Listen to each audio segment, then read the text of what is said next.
Selamat pagi Bapak Ibu yang kekasih di dalam Tuhan Yesus Kristus. Pagi hari ini saya Eka Wayu Suryaningsih kembali menyapa dengan kebenaran firman Tuhan yang terdapat dalam 1 Yohanes 3 ayat 14. 1 Yohanes 3 ayat 14. Kita tahu bahwa kita sudah berpindah dari dalam maut ke dalam hidup, yaitu karena kita mengasihi saudara seiman kita. Siapa yang tidak mengasihi, ia tetap di dalam maut. Amin. Bapak, Ibu, dan saudaraku yang kekasih di dalam Tuhan, tetangga-tetangga yang tinggal di dekat rumah saya tahu persis tanda-tanda kami ada di rumah, yaitu ada sepeda motor yang terparkir di depan rumah, dan kalau malam lampu teras menyala. Saya juga tahu tanda kehadiran dari orang-orang yang ada di rumah kami. Kita tahu dan bisa melihat tanda-tanda kehadiran seseorang karena kita hafal kebiasaannya. Kita juga bisa tahu kehadiran Allah karena ada banyak tandanya. Lalu, apa tanda kehadiran Allah dalam kehidupan orang Kristen? Tanda kehadiran Allah dalam kehidupan orang Kristen adalah kasih kepada sesama.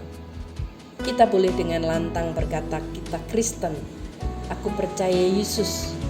Mungkin kita hafal banyak firman Tuhan. Kita bisa dengan sangat fasih mengajar orang tentang kebenaran firman Tuhan. Tapi kalau kita tidak hidup dalam kasih, sebetulnya kita menolak Tuhan hadir di dalam hidup kita. Marilah kita mengasihi dengan perbuatan dan dalam kebenaran, bukan hanya sekedar berbicara. 1000 perkataan kita tentang kasih Tuhan tidak akan membuat orang merasakan kehadiran Allah dalam hidup kita kalau kita tidak mengasihi mereka. Mengasihi sesama bukanlah pilihan, melainkan keharusan bagi kita yang mengakui Yesus adalah Tuhan dan Juru Selamat kita. Kasih kita kepada sesama adalah tanda kehadiran Yesus di dalam kehidupan kita. Barang siapa tidak mengasihi, ia tetap hidup di dalam maut. Mari kita mencoba mengekspresikan kasih Kristus kepada orang-orang yang ada di sekitar kita melalui perbuatan kita kepada mereka. Tentulah kehadiran kita menjadi berkat bagi mereka. Bapak, Ibu, dan saudaraku yang kekasih di dalam Tuhan, seberapa besar kita bisa mengekspresikan kehadiran Allah dalam kehidupan kita sehingga orang-orang bisa menyaksikannya. Mari ekspresikan kasih Kristus kepada orang-orang di sekitar kita. Biarlah ini semua menjadi berkat dan mereka diberkati karenanya. Kasih kita kepada sesama adalah tanda Yesus hadir dan tinggal di dalam kehidupan kita. Amin. Mari kita berdoa.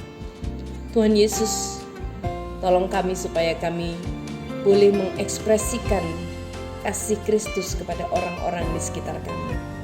Mampukan kami untuk mengekspresikan kehadiran-Mu dalam kehidupan kami, sehingga orang lain juga boleh melihat, merasakan kehadiran Tuhan melalui hidup kami.